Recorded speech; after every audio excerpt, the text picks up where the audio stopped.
Welcome to The Truth in This Art. I am your host, Rob Lee.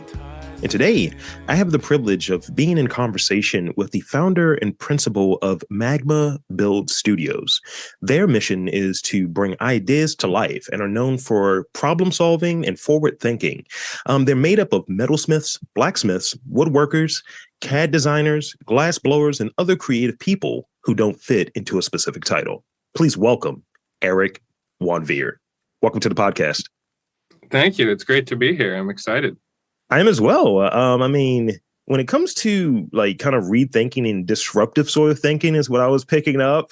I kind of dig it, and it aligns with what my values are. So this is going to be a treat, I think. And before we get super into it and I start peppering you with these questions, I want to really open it up to lay the groundwork and the foundation of, like, what's the story? Let's get the story from you. Like, what is your kind of introductory story? What is the Aric Wanveer story? Yeah, well, I come from I've come by art, sort of a family generational thing. I'm as far as we know, third generation of artists in our family. My grandfather, you can see one of his paintings behind me, was a Chinese a painter, and did a lot of focus mainly on Chinese calligraphy and Chinese brushwork. He was raised in China, pre-communist, pre-Mao, and came over here before World War II, and that was a crazy story. But he was an artist and developed a lot of where all of his children were artists in some way. My father is a wood turner, lathe master, and carpenter. So I was holding a hammer from the time I could pick one up, and out in the backyard with him, screwing something together and playing with 2x4s or doing something. So I've been building and messing with stuff, like literally some of my earliest memories. Yeah. And then I would go to see my grandfather, some of my earliest memories, and surrounded by, he was a collector. He did his business in an antiques dealership and sold fine art and antiques, mostly from China. But was able to sell his business in the 70s and retire to West Virginia. He bought half a mountain and did the Chinese sage thing and spent his whole later, he got good 30, 40 years in of painting every day and swimming in the stream. So he did something right. He's been my model. He's basically, I'm doing all of this so that I can sell it all and go live in the mountains and just make my art every day. But no, I dig it. I mean, I dig it. When you described it, it's like my mind's eye lit up. I was like, tell me more about this, buying a half a mountain and kind of doing the stream thing. Yeah, he had a pond. He had I think, can't remember the exact acreage, but it was enough that we were in the middle of nowhere, Shenandoah Valley, West Virginia. And it was, that was very formative. He had his painting studio right next to the guest room. So every time I'd stay with him, I'd get up in the morning and go over and do because he painted 2 or 3 times a day, every day. It was part of his, practice. Yeah. So I want to talk about a little bit. So you're not only like in the smithing sort of way and working with metal and working with the hammer, as you touched on earlier. But artist is the thing. That's the thing that's out there. I mean, I saw that Baker Fund profile that's a little out there, a little from the past. So tell me about your first experience, not like the consumer side of it, but or the audience side of it, but your first instance where you're like, I want to get into art. I want to pursue art. What's your first experience with art? It goes back with my family early on. Most families, they always tell their kids, or their parents tell their kids, oh, you shouldn't get into art. You'll never make a living at it. And while they always told me there are easier ways to make money, being an artist can be really fulfilling. Plus, if the whole business side of art is a whole nother discussion. So we'll leave that to come. But yeah, I was always drawn to it from an early age. Determining what art I was going to do was a totally different question. But I always knew I wanted to be an artist, even before I knew I needed to know what I wanted to be. Like, it's just what I was. Like, I was making stuff. I was drawing stuff. I had sketchbooks. I was stripping musical instruments and repainting them in middle school. So playable wise, I wanted them to be functional. I always, I have now and always wanted, because my father was a carpenter. He is a carpenter. Functionality, durability. If you're building a thing that is has a use, then it should work. like it Yes. should, yeah. And it should work well, and it should last, and it should not be something that works once or twice, or looks good as long as you don't use it. Yeah. So I was always, the mix of craftsmanship and artistry have always been something that have come fundamentally to me. Yeah. And then it was always, well, how do I add something unique? How do I do something that hasn't been done? How do I monetize it and commercialize it in any way so that I can get out in the world? And we, coming up, it was such a weird time. I was coming up in the mix of models with technology and everything. It was still, you could still go to galleries and retail places that there were 2 or 3 times as many of as there are now. They just don't exist anymore. And you would go to them and you would show them a physical portfolio or bring a sculpture with you. Yeah. And like, hey, can I like put this in your shop and do all, like, you don't really, like, you can still sort of do stuff like that, but that's not really the way you would do things now. Right. The internet, putting it all on the internet, having a website portfolio, all that stuff is far more important than only going around and trying to get some retail gallery to put your stuff up. Sure. Maybe if you're on Fifth Avenue or something like that in Manhattan, but those guys aren't going to take walk-ins off the street. No, I was like, what is your relationship with us? Yeah. Why are you here? Do you have an appointment? Exactly. So, I was right at that sort of transition of, well, you still go out, you pitch yourself that way, you go to the parties, you do the internet too. It was this just huge mix of things, and trying to find my way into what I did was really the hard part. Knowing that I wanted to be, I spent a long time as a musician, really loving music and thinking I might be a musician as an artist. But to me, I have a very sort of Socratic view on arts with a capital A. Yeah. And to me, if it's creative, then it's kind of art in a certain sense. You can rip that apart and parse it all out and get really specific. And certainly you can say some things aren't art, but as a casting a general brush, I like to say most creative endeavors are art at some level. How would you define yourself? Like you touched on the arts with the capital A, and from your vantage point, being in design and being an artist with design and connecting those kind of dots, how do you define yourself, or how do you describe yourself? Do you even do that? Tell me about that. I honestly, I tend not to, but you have to. In the business, you have to. If I were an artist just sitting up there ephemeral in my cave doing whatever the hell I wanted to do for myself, I wouldn't call it anything. But no, I think it usually depends on who I'm talking to, is what it comes down to.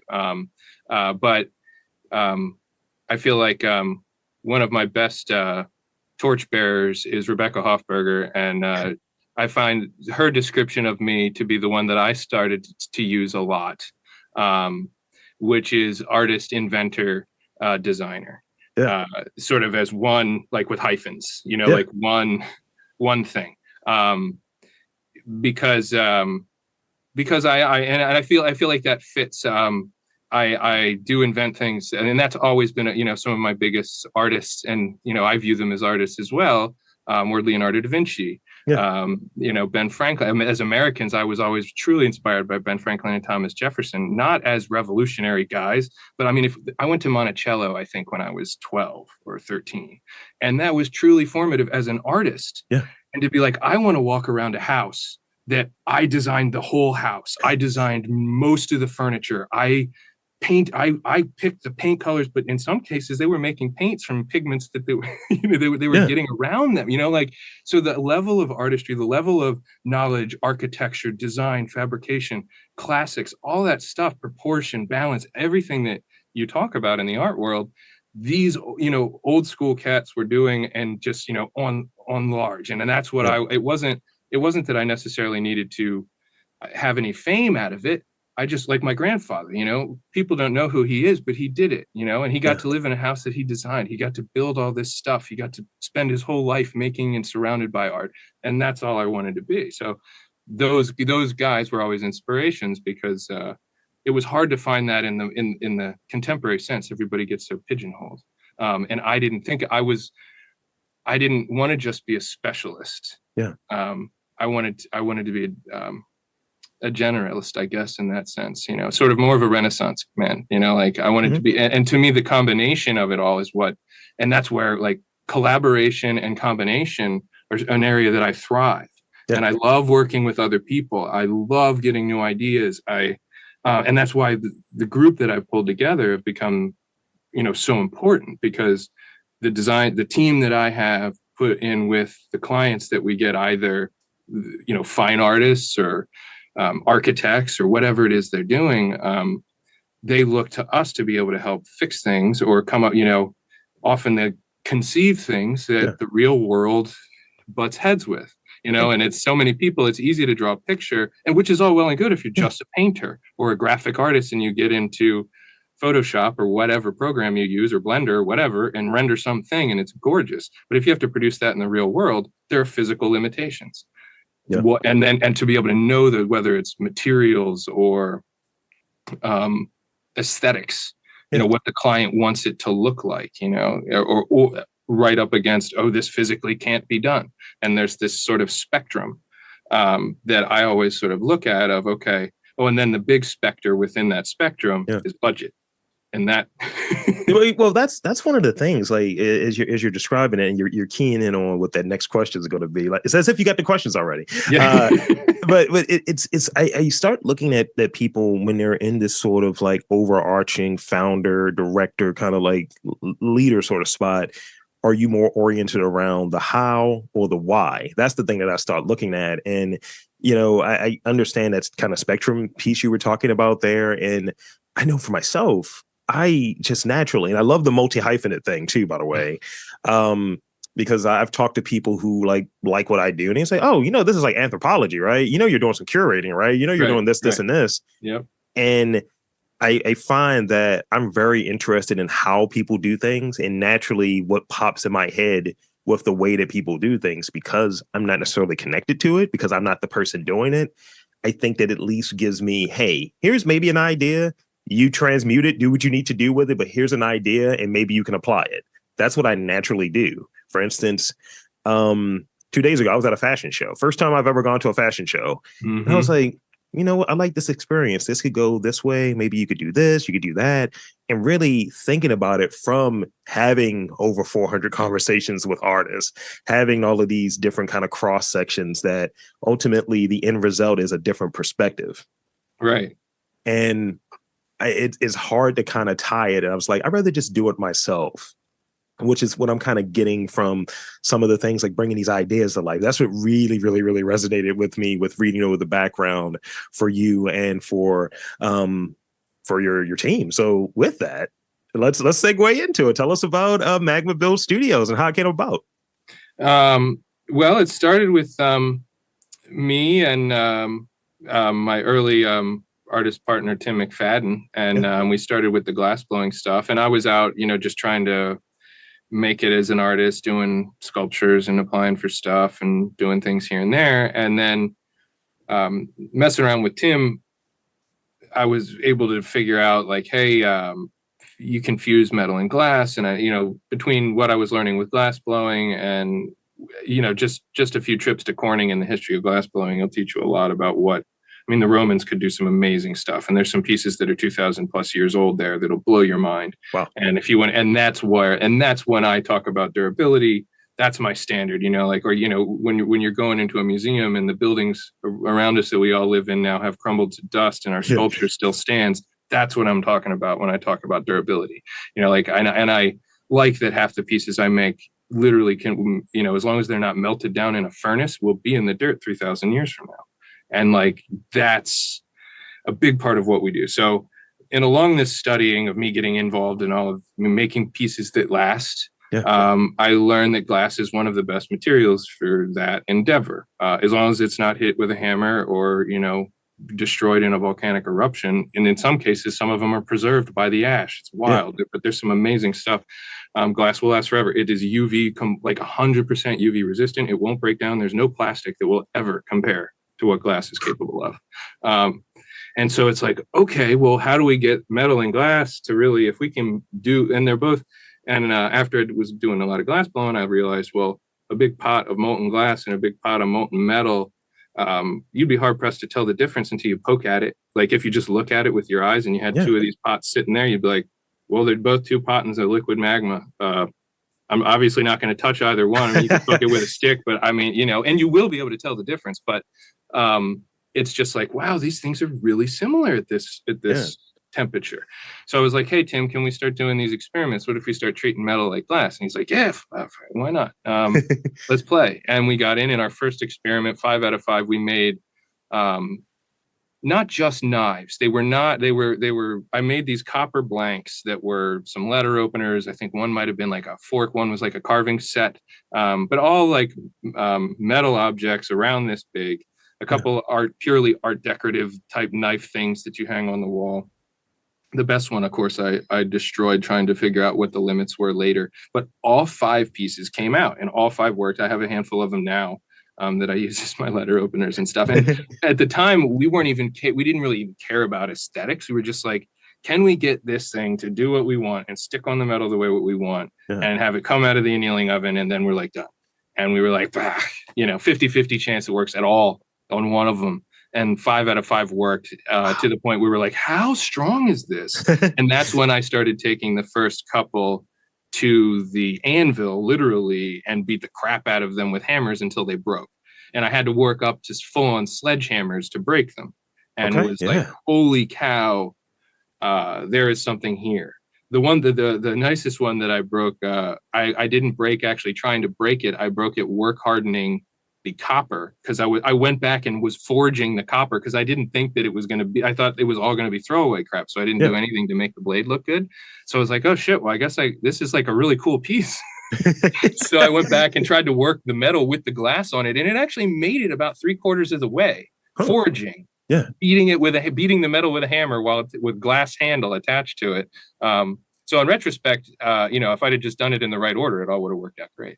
But this was the first experiment. We were like, holy cow, it works. This is awesome. What else can we do? We started doing some things and we're like, and that's when it occurred to me. I was like, Tim, I can make us a special blowpipe and we can come up with these things. And we're not just doing it like the way everybody else is doing it. We're not just going to Home Depot and buying plumbing pipe and just, it becomes its own thing. And then we're like, and he's like, well, shit, just make all that up and then we'll see if it works. And if it works, then we'll keep going. And that's and every time we did it, every experiment worked better than the last. And we kept pushing it. And then I got the science figured out and I went to some material scientists at the Towson and we're like, hey, will you look at this? And they put it in the electron microscope and help us figure out what was happening scientifically. So we knew a little bit about like what was actually happening and how and why and all this stuff so we can know its limitations really. And then we just started making light bulbs. We started making faucets. We started getting it all out there. And that really differentiated us as these guys that can do stuff that's different. And that was always what I was trying to do. Like I said, searching for the unique idea is hard. And trial and error and improvisation is a thing too. Like as a musician and an improvisationalist, I sort of think of us more as improvisational musicians versus like wrote music, people playing only written music, and then I mean the team. So like as we grew, I would bring people on, and of the people that stay with me, one of the key things that I found to growth is partners. And I mean partner companies, finding other people who already do really good stuff, and whether it's, we have a lot of 3D printers in-house, but there are some great companies around town and nationally that, I don't need to invest $500,000 or plus in like massive, large format, amazing high resolution printers. There's people who do that. Same thing with like machining and different. We have certain CNC machines we do in-house, but when it gets to a certain level, like if we're working with a casino and we need to make, or, some other type of commercial hospitality group and we need to make hundreds of some light fixture or something, it's just not cost effective to have an artist sit there and make it all by hand. So we have a whole spectrum now of partners, both small scale, like freelance artists. We've got people on call that, can do Smithsonian grade gold leafing if you need it, like or all kinds of restoration work. But I can't keep that person employed 24 hours or 40 hours a week. It's on call. Exactly. So one of the huge things is finding people like that you like and you are good and they're artists too. They're all craftsmen of the highest standard, Sure. which is great to surround yourself with those type of people. It makes for great, after parties when you all finish a project together and stuff like that. So that's key. And then the people that you keep on, like, that are close to me, are even more, and so more important. And we all have. It's an interesting mix. We want to think enough alike that when we're all in the same room, we can tolerate each other, and we aren't nobody's screaming at each other about the politics of the day or any of that. Yeah. But we want enough difference that you get that creative spark, that when you all sit down at the collaborative table, you have some level of different ideas. We are able to take whatever the client gives us and run with it. And it really depends on the job. Sometimes it's a big collaborative effort. Sometimes it's just me and one of the other guys. But there's a core group of 5 or 6 people that I've had with me for a long time that they're all amazing artists. Most of them come out of Mica. But those are the people that seem to thrive. Yeah. Also a lot of New Yorkers. But we seem to do really good with real artists. Yeah, I think like listening to this is like I feel like you've earned another like title to add to your multi hyphenate. I feel like Alchemist is in there somewhere because that vibe I'm getting. That too, yeah. I mean, what I'm still stuck on, and the good thing is you've answered so many of the questions that I had for later in this podcast already, which is really great. Like I'm still stuck on this comparison between like I guess magma glass and magma like metal or what have you. I was like, oh, they look the same. And not even thinking about it, and the way that you kind of described that and broke it down, it's like, oh, this is the standard that's here. This is how this work is being done. It's it feels like it's a very an older process in like generally speaking, but you're adding a different sort of philosophy to it when you've compared it to the music component or what have you in terms of collaboration. And it's just something that is like so old in some regards that it's like you don't even recognize it. But then it's like, well, we're doing it in a very different way, and we're actually combining two different things. And when I saw the video of the TED Talk or what have you, and the light bulb and the water, I was like, what is this guy doing? Am I about to watch an execution here?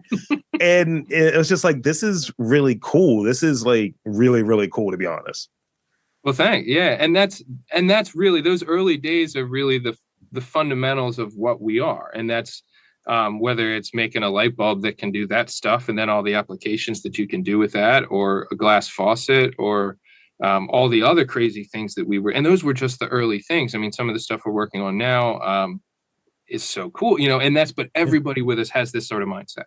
And if you're going to be part of the core, like I've tried to, I've done a lot better. Like if I need tradespeople, I do a lot better hiring tradespeople, as like I'll hire a welding out. Like if I need 5,000 lineal feet of welding, I'll do better hiring them, because a lot of tradespeople, and this is one thing I think if I ever, won the $1 billion lottery, one of the things I would do is the Mega Millions or whatever, I'd start a school to teach fabrication, so that you leave with a 4-year degree, and art school students, like for everyone, but it would be, like, because it's such a varied skill and there's so much required. And so everyone with us is like, you need to know a lot of math.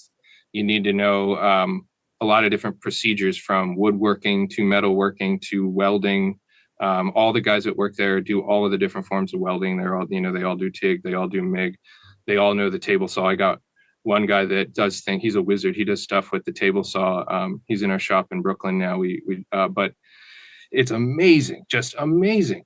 So you got to have these kind of wizards around you, and then we all inspire each other, and we all come up with crazy ideas, and we all have projects that we're working on ourselves. They take forever because they're personal projects, so they sort of sit for a while. But every once in a while, you just come on something that's just awesome, and having everybody to just play off of each other is important, and it's aesthetic as well as technical. it's I'm just hearing like Idea Factory or what have you. I mean, I'd love to kind of check out the space or what have you, and just kind of Yeah, you're welcome anytime. see you guys Absolutely. do the thing or what have you. Because I find like, one of the things you touched on as well, of like, just makes for really interesting post work conversations and hangs. Oh yeah. So that Yeah. brings me to this: who's in terms of like the artists that you've been around and being in the design space and being in the various working spaces, metal, wood, glass, so on, and you know, who are the best hangs? Like, who are like having the best conversations, as far as like artists, what have you? What sorts of conversations are you guys having that may not necessarily be work related, or maybe like process related, but who's like the best hang? Man, that's interesting. Because there's different personality types. Yeah, yeah, yeah. There really are. I don't know if you know. I don't know if you know Carl Ekdahl. This is a bit of an extreme example, but I love that guy. I'll promote him forever.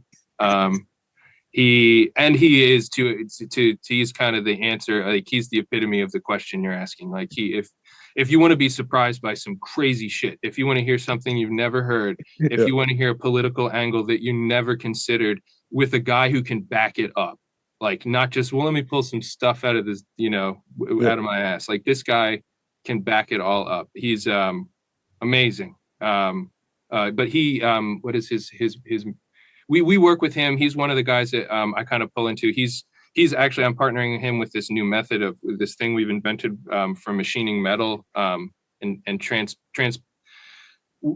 other people have messed with it, transposing two-dimensional art into three-dimensional art. yeah. But I took the angle, like, what we've been talking about it. I wanted to preserve stuff. When I first conceived the idea, it was my grandfather has lots and lots of these paintings, and they're all rice paper. And that's, part of the whole artistry and I guess ethos and philosophy behind Chinese brushwork, and is the sort of Asian sort of Buddhist impermanence thing. Yeah, So the fact that the painting won't last forever is part of the art, yeah. and I get that. And I mean, one of his practices was he would paint so much, and it was all paper. He would have so many paintings; they'd literally be stacked 4 or 5 feet high for a couple months worth of paintings, and he would burn them every month. And he just set everything on fire. The ones that we Wow, have are the ones that were good enough to keep, that he liked for whatever reason. wow. And and that was just his practice. So I mean, Yeah, I get the impermanence, and I don't want to take anything away from that from an artistic standpoint. There's a sure. lot. There's a lot there. But at the same time, as a metal guy and his grandson, and sort of an archive guy, I was like, I want to make this last forever, Yeah, and I know how to do that. So I was like, well, how can I, at least forever in terms of humanity's definition of forever. So I was like, how can I turn this and every other painting we have left, yeah. um, into something that will last forever? So I started working with Carl, and he's built his own CNC machines. He's got various milling machines that he's built from scratch, and the tolerances are through the roof, far exceed most of what we could get on a lot of commercially available stuff. So he and I work together to turn two-dimensional stuff into three-dimensional bronzes, that have the definition of this. And then because I can patina, I go nuts with patinas. Yeah. And initially, we had some great success with his paintings, but I want to translate the method to both original work, to be able to do original works in this media, in this format, as well as pretty much any. There's some limitations from a graphic technical perspective, but hopefully pretty much any 2D image. So to take like a painting or any classic work or any graphic and be able to turn it into a bronze that has three dimensionality to it, Yeah. and patina work or whatever, brass, stainless steel, whatever you want to pay for, you can do it in wood. But so we started doing this. But Carl Ekdahl is one of these guys. His business is he makes music synthesizers. Huh. He just did a custom one for Pink Floyd. He most of the like people, both the Roots, like anyone, both I think look up Ken Knas, I believe is what he calls his music. If that doesn't get it, look up the Moisturizer, um, synth effects board, or Okay. Carl Ekdahl, the Moisturizer, and it'll come up. And that's what he does. That's like He has a business around it. He builds robots to build these things. He builds this thing. He designed it. He designed all of the mechanics. He's like an experimental music dude. This thing does stuff that nothing else does. It's an amazing little Wow. box. It's this mix of analog and he fits in because it's this, like, all of us were these. And I like Alchemist because I use that a lot. Because it's this melding of everything, Yeah. like it's this mix. And so Carl's like, you can put analog and digital together. What's the problem? And then he makes this box and this little thing that plugs into computers or your guitar, whatever. Yeah. And it works wherever, whatever, whoever. And it's like, wow, man, that's all. And it does amazing stuff. And if you're like some weird noise freak and you get off on experimental noise music, then it's your bag. If you're Imagine Dragons, they use it too. It's just like Trent Reznor uses his Yeah. stuff. Like, and it's like, and Carl does no advertisement. He's like just almost an anti-capitalist. It's amazing. Yeah. And I like, so yeah, he's a great one to talk with. I like, yeah, you never know what you're going to hear with him. The guys at Paradise Labs are fun. Pete and Adam. Yeah. And then I don't know, Ron Smythe. No. He does wallcraft finishing and Lions Wood. He's just opening. Lions Wood is his painting stuff because he's a painter from an artist standpoint. His art is painting. And he's wild. He's fun. He throws some great parties. He got this great deal on this house out in Owings Mills and has built it all himself. Well, not like he just kept putting layer upon layer on it. And he's got a 10-foot deep koi pond and sauna out back and bandstand. And so, yeah, he's a fun one. He gets some good people out there. That's 10 on 10. Yeah. So in these final moments, I think that's going to be a good spot for us because there's a lot in there. I'm like, I got things to research now, so thank you for the extra work. I appreciate that. So real quick, I want to go through some rapid fire things that I have for you, and I always tell people don't overthink them. Brevity is key here. And yeah, they're just fun questions. One is ridiculous. I'm going to say it already. And I'm going to start off with the ridiculous one because I think it's very funny. What is the better fusion, peanut butter and jelly or a Reese's cup? Yeah, peanut butter and jelly. Okay, you're a crunchy guy or a creamy guy? Creamy. Okay. What is the best country you visited? That's tough to define, I guess, but I'm gonna probably or your favorite. Well, that's tougher. Well, actually easier in some ways. I would say Iceland is my favorite, but I think the best might be Denmark. Okay. They had their shit together in a way that I didn't know was possible. I haven't been to Japan. I've heard Japan's like that too. Yeah. But man, was it civilized and nice and just, that image that everybody has in their head of what America, the greatness of America is, like they seem to be pulling it off over there. Right. I watch enough travel shows. I'm like, what? I think they get it. I think they got it. Yeah, they got it. I mean, you got to put up with the whole 6 months of no sun, but other than that, man, they got it figured out. It's just a great, yeah. So Denmark and Iceland are up there. Iceland, I mean, they have it together too, but they have so few people. You can go 2 weeks without even seeing another human. Mm-hmm. The natural beauty in Iceland is just amazing. I think in that 6 months of darkness, I could just work on being a vampire. It would be just. Oh yeah, there's plenty of stuff to do in Reykjavik. And this always is a thing. So if you have to add an extra definition around it, feel free. But is there a gadget that comes to mind that you're like, you know what? Because you're working with several different things, so I almost regret asking this question. But is there a gadget that comes to mind? You're like, this had a big impact on me. This had a big change for me. And as far as how I do my work, how you do, how you're living, what have you. A lot of people usually throw out cell phone, which, but what's the thing for you? I think for what we do, for me, the big switch, switching to using the computer, which kind of works as the cell phone too. Like I got this new Fold. I love it. You can draw, it's got this pen and everything with it. And it's this thing in particular is the best thing ever. Yeah. But it's still just a bigger version of a laptop or a smaller version of a laptop.